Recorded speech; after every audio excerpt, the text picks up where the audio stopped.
गुहागर तालुक्यासह वेळणेश्वर येथे सोसाट्याचा वारा आणि अचानक पावसाला सुरुवात झाली. आकाशामध्ये मोठ्या प्रमाणात विजा चमकत होत्या. रात्री 2 वाजता अचानक पाऊस पडल्याने हवेमध्ये गारवा निर्माण झाला होता.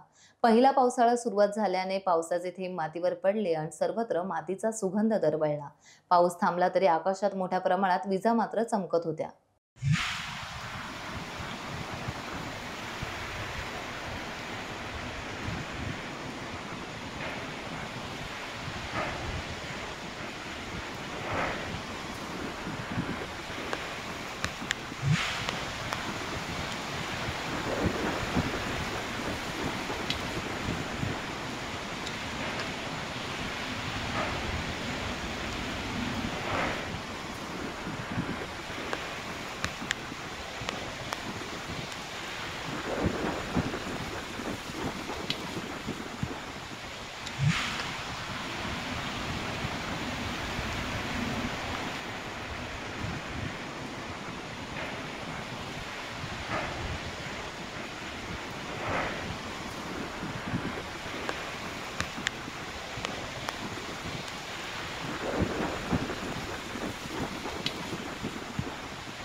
टाइम्स डिजिटलला लाईक करा, शेअर करा, सबस्क्राईब करा आणि बेल आयकॉन दाबायला विसरू नका.